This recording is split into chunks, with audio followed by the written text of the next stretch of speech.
my name is Devin, the owner and operator of DTFM Vinyl Distro, and this is 5 Records with my niece, Victoria. Hello, I'm Victoria.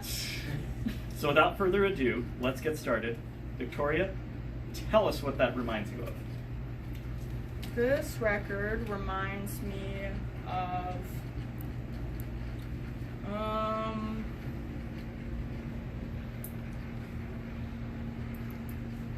I mean, when I look at it, it looks like a girl who's thinking about what to write a song about.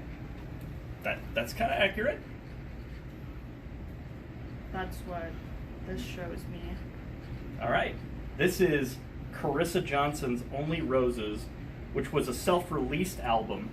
And Carissa's a good friend, and her music is just incredible.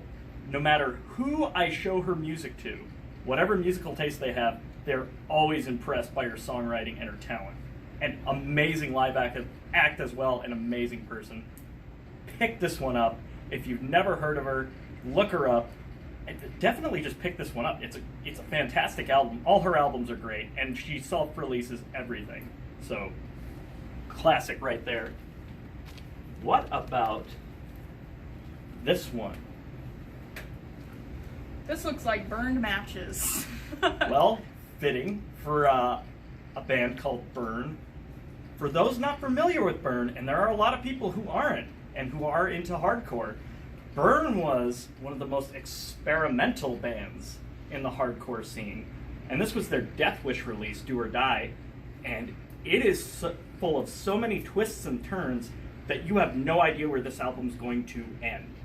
And it's just an amazing release. I love it. I think it's very underrated. Give it a chance. And it's dirt cheap. So let's get on to the next one. This looks like zombies. Makes me think of the show The Walking Dead. All right. Well, I've talked about this record before. It's probably one of the best albums that ever came out of the state of New Jersey, and one of the best albums Tom Wilson ever produced, The Bouncing Souls Maniacal Laughter. Little known fact about it, and I'm sure I've brought this up before as well, Kiss went into the recording studio while this was being recorded and apparently really loved what they heard. So even Kiss likes this album. You can't knock it. Up next. What does this say? Death?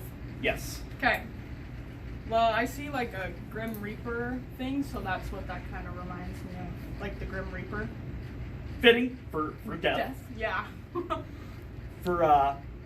Again, there's a lot of people into metal and don't know some of the roots, but Death was one of the seminal, if not the seminal, Florida death metal band.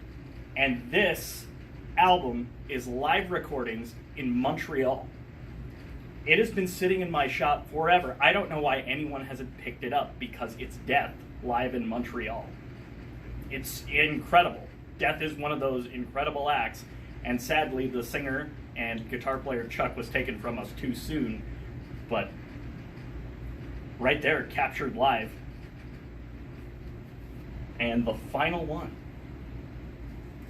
Death by Stereo. This looks like a guy singing his soul out. That is pretty correct, because Death by Stereo is probably one of, if not the most underrated hardcore bands of all time. That is their 1999 debut. If Looks Could Kill, I Would Watch You Die. Fantastic album. Not a lot of people talk about it. Not a lot of people talk about Death by Stereo. But they came in with a bang, and they never stopped. They're unrelenting, and live, that is exactly what they look like. Just singing completely to destroy. And that is the perfect place to start. Not a bad song on the record. So that was 5 Records with Victoria.